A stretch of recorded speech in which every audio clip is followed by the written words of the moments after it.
An autobiography of अ योगी एक ऐसा पुस्तक है मेरे दोस्तों जिसने कि आज़ादी के बाद भारतवर्ष में सूडो साइंस की जड़ डाली है। वो पुस्तक में इतने सारे चमत्कार और ऐसी मन घड़त बातें हैं जिसके कारण एक जो नव जागरण हुआ था वेदांता का, जो कि स्वामी विवेकानंद ने किया था, अरविंद घोष ने किया था, जिद्दू कृष्णमूर्ति ने किया था, उन सभी चीज़ों को पीछे छोड़ करके तार्किक और रेशनल बातें हैं सनातन की। ये जो सूडो साइंस है ये पुस्तक का, वो कहीं ना कहीं ज़्यादा लोकप्रिय हुआ। और यही दुर्भाग्य है मेरे दोस्तों भारतवर्ष का कि जो सच्ची सनातन की बातें हैं वो इतनी लोकप्रिय नहीं हो रही है। इसी प्रकार के मन घड़त चमत्कार जिससे कि सनातन का भी नुकसान है और व्यक्तिगत जीवन में व्यक्ति का भी नुकसान है। तो परमहंस योगानंद की एन ऑटोबायोग्राफी ऑफ योगी को तो मैं बोलता हूँ कि वो autobiography of a pseudo science yogi है, जिसने कि भारत में क्षभ्य विज्ञान की जड़ें डाली थी। तो दोस्तों आज इस पुस्तक के बारे में मैं बात करना चाहता हूँ, इसके जो मन घड़त चमत्कार है उसके बारे में। परंतु उससे पहले मेरी आप सभी से दरख्वास्त है कि मेरे चैनल को ज़्यादा से ज़्यादा सब्सक्राइब करो। हम प्रवाह के विपरीत वीडियो बना रहे हैं। आज सूडो साइंस और चमत्कार की बातें ज़्यादा प्रसिद्ध हो रही है, लोगों को अच्छी लग रही है। इस प्रकार की चैनल यूट्यूब पे ज़्यादा चलती है। हम तार्किक और रेशनल बात करते हैं, तो हमें आपके सपोर्ट की और सहयोग की ज़्यादा ज़रूरत है। तो जो भी ये वीडियो देखे पहले तो मेरे इस चैनल को सब्सक्राइब करें, अन्य लोगों तक पहुंचाए। दूसरा दोस्तों, जब हम सूडो साइंस को डिबंक करते हैं तो इसका मतलब ये नहीं है कि हम सनातन विरोधी है, हिंदू विरोधी है या भारतीय संस्कृति के विरोधी है। हम सच्चे सनातनी हैं और इसीलिए हम हमारा फर्ज मानते हैं कि किसी भी प्रकार की मन गढ़ंत बातों को हम भारत में चलने नहीं देंगे, इसकी निश्चित ही आलोचना करेंगे। तो हमारा उद्देश्य बड़ा ही सकारात्मक और विधायक है। दोस्तों, इस पुस्तक के बारे में इसमें बहुत सारे चमत्कार है एन ऑटोबायोग्राफी ऑफ योगी में, परंतु मुख्य रूप से जो चमत्कार है उसकी मुझे बात करनी है, क्योंकि यहाँ पे हमारी मर्यादा है, बहुत लंबा वीडियो हम नहीं बना सकते। तो शुरू में ही जब योगानंद सरस्वती छोटे थे तो उनके पिताजी के गुरु थे युक्तेश्वर स्वामी, उनके पास योगानंद सरस्वती को ले जाते हैं। तब युक्तेश्वर स्वामी बोलते हैं कि आपका बेटा बहुत बड़ा योगी बनेगा। उसके बाद उनके बचपन की जो बातें हैं उसमें बहुत सारा मतलब ये क्या बोलते हैं मन घड़त बातें और चमत्कारों से भरी हुई है उनका बचपन है। उनकी बहन के साथ उनका झगड़ा हो जाता है, तो वो उनकी बहन को बोलते हैं कि अगले दिन सुबह तुम्हारे हाथ में घाव हो जाएगा। तो दूसरे दिन योगानंद परमहंस की बहन के हाथ में घाव होता है। फिर एक बार एक पतंग आसमान में उड़ रही थी, तो योगानंद परमहंस योगानंद बोलते हैं कि ये पतंग को मैं वहाँ से काट करके तुम्हारे हाथों में ला देता हूँ बहन। तो पतंग आसमान से कट करके उनकी बहन के हाथ में आ जाती है। फिर ऐसे ही चमत्कारों के कारण उनके परिवार को लगता है कि भाई ये तो कोई विशिष्ट व्यक्ति है, उनके गुरु द्वारा भी ये बोला जाता है। फिर उनको उनके गुरु युक्तेश्वर स्वामी के पास भेज दिया जाता है। तो वहाँ पे भी बहुत सारे चमत्कार घटित होते हैं। जब वो युक्तेश्वर स्वामी के पास थे तब वहीं से ही एक दिन उनको सपना आ जाता है कि उनकी माताजी की मृत्यु होने वाली है, और दूसरे दिन उनकी माताजी की मृत्यु हो जाती है। फिर योगानंद सर परमहंस जब छोटे थे तब किसी भी चीज़ को अगर वो छूते थे तो वो सोना बन जाती थी। फिर वो जो युक्तेश्वर स्वामी के वहाँ पे थे तब वहाँ से एक बार उनका मन उठ गया पटाई से, तो फिर वो छोड़ करके चले गए। पर 2-3 दिन के बाद उनको वही फिर युक्तेश्वर स्वामी के सन्यासी मिले, उनके जो वहाँ पे दूसरे जो गुरु भाई थे उनके साथ पढ़ रहे थे वही, और फिर उनको यहाँ पे लाया गया। और युक्तेश्वर स्वामी योगानंद परमहंस को उनके सिर पे हाथ रखते हैं और उसके बाद योगानंद परमहंस को आत्मज्ञान हो जाता है। देखिए, हर एक जो योगी होता है भारत में वो कहीं ना कहीं ऐसी मन घड़त अपनी आत्मज्ञान की बात फैलाता है। तो यहाँ पे योगानंद परमहंस ने भी अपनी आत्मज्ञान की बात ऐसे फैलाई है कि मेरे स्वामी ने मेरे सिर पे हाथ रखा और उसी दिन से मेरे को आत्मज्ञान हो गया। फिर उनके गुरु द्वारा उनको अनेक रूप, मतलब योगानंद परमहंस लिखते हैं कि मेरे गुरु अगर मैं कहीं दूसरे शहर जाता तो वहाँ पे भी दिखते थे। मतलब एक साथ उनके गुरु काफ़ी शरीर ले सकते थे और काफ़ी जगह पे वो अपनी प्रेजेंस दिखा सकते थे। इस प्रकार की मन घड़त चमत्कार की बातें हैं। फिर इनको पता चल जाता है कि उनके जो बड़े भाई है अनंत, उनका मृत्यु होने वाला है। तो वो मृत्यु को सहन नहीं कर पाएंगे, तो उसके पहले वो अमेरिका चले जाते हैं। देखिए, योगानंद परमहंस सूडो साइंस बेचने के लिए, क्रिया योगा बेचने के लिए अमेरिका गए थे, परंतु स्मार्टली यहाँ पे वो ऑटोबायोग्राफी में ऐसा लिखते हैं कि मेरे भाई की मृत्यु का मुझे पता चल गया था और मैं उसका सदमा सहन नहीं कर पाता था, इसलिए मैं कहीं ना कहीं अमेरिका चला गया। फिर उनके बहन की एक इलनेस के बारे में भी बात है कि इनकी बहन को एक कुछ जानलेवा बीमारी हो गई थी और फिर स्वामी योगानंद परमहंस ने उनकी बहन को छुआ और उनकी बीमारी ठीक हो गई। तो इस प्रकार की बातें हैं। फिर वो क्रिया योगा जो कि उनकी प्रोडक्ट है, जिसको बेच बेच करके पूरा उन्होंने कल्ट अपना खड़ा किया हुआ है, आज भी चल रहा है।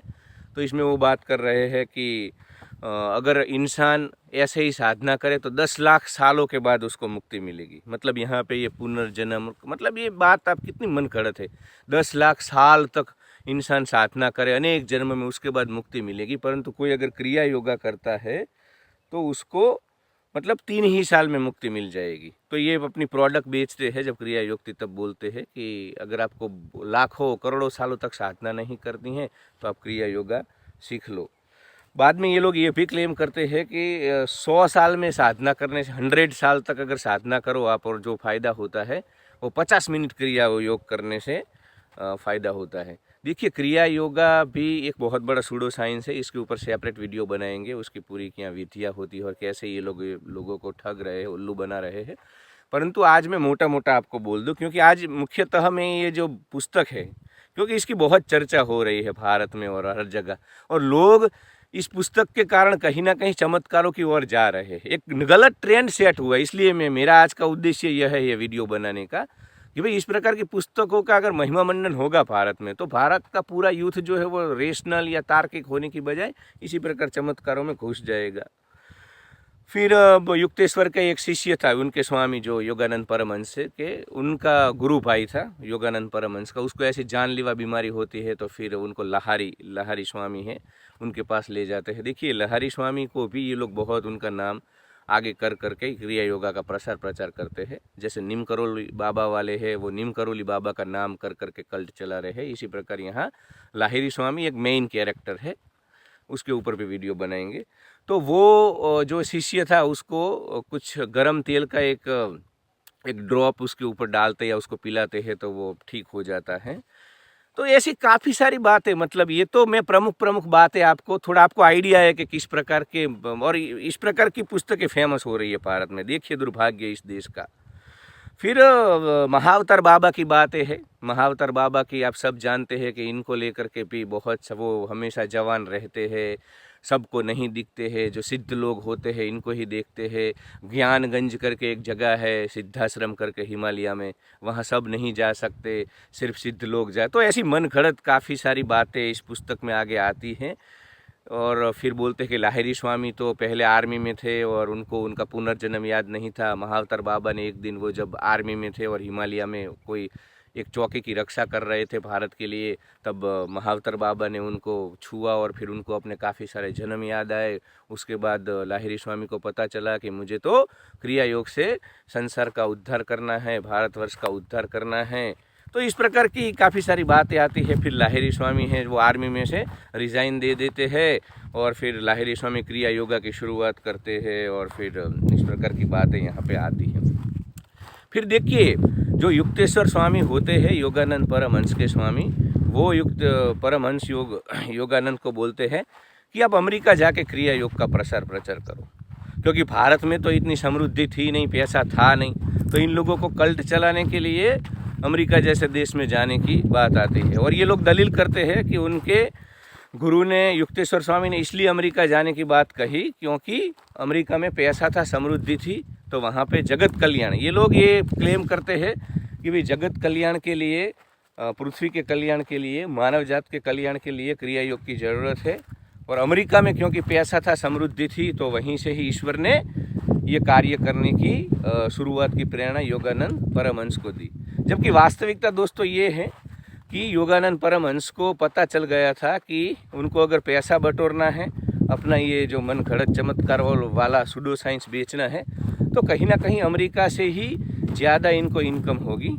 तो वो फिर अमेरिका चले गए। उनको भारत के लोगों का उद्धार नहीं करना था, तो फिर अमेरिका चले जाते हैं और फिर एक बार आते हैं जब उनके गुरु युक्तेश्वर स्वामी का निधन होता है तब, और फिर योगानंद सरस्वती अमेरिका चले जाते हैं और वहाँ पे ही योगानंद सरस्वती क्रिया योग का प्रसार प्रचार करते हैं और फिर वहीं उनका देहांत हो जाता है। तो दोस्तों ये पुस्तक बड़ी ही खतरनाक पुस्तक है, क्योंकि बड़े बड़े जो सेलिब्रिटीज़ है, देखिए सेलिब्रिटीज़ और ये जो भारत के जाहिर जीवन के जो लोग हैं पब्लिक फिगर, वो क्या करते हैं जब कोई चीज़ का उनको ट्रेंड पता चलता है तो उसके विरोध में बात करने की किसी की हिम्मत नहीं होती है। मुझे वीडियो के बाद गालियाँ पड़ेगी मुझे पता है, पर मुझे बोलना है क्योंकि ये चमत्कार और इनसे कोई फ़ायदा नहीं हुआ है, नुकसान ही हुआ है भारत का। तो मुझे मनोरंजक बातें नहीं करनी है जो आपकी अच्छी लगे।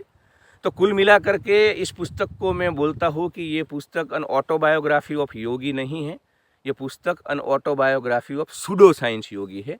और योगानंद परमहंस को मैं सूडो साइंस का भीष्म पितामह बताता हूँ। उनके कारण, मतलब जिस काल में वो थे उनके कारण सूडो साइंस की पूरी परंपरा चली, लोकप्रियता। अगर वो रेशनल बात कर देते विवेकानंद की तरह, तो भारत में आज रेशनल और तार्किक बातों को लेकर के कल्ट या पंथ बने होते। तो सूडो साइंस या अंधश्रद्धा या चमत्कार को फैलाने में उनका सबसे बड़ा हाथ है, उन्होंने सबसे बड़ा पाप किया है। तो मैं इस पुस्तक को बिल्कुल भी मान्यता नहीं देता हूँ और इसको बिल्कुल भी पढ़ना नहीं चाहिए, और पढ़ो तब भी मनोरंजन के तौर पे। इसकी बातों को गंभीरता से लेकर करके इस दिशा में, चमत्कारों में, क्योंकि अगर इसमें देखिए ये आजकल के जो गुरु है ना, सदगुरु जग्गी वासुदेव सदृशी, रविशंकर, ब्रह्मा कुमारी वाले लोग, वो तो चाहते हैं इस प्रकार के पुस्तक का महिमा मंडन हो, क्योंकि एक बार जब आपका नैरेटिव सेट हो जाएगा युवाओं का, तो इसी रहता है उनको चमत्कारों में बिलीफ सिस्टम बना देने का और फिर उनको लूटने का और अपने कल्ट चला देने का। तो इस पुस्तक का मैं पूर्ण रूप से खंडन करता हूँ। Thank you so much for watching this video. Thank you.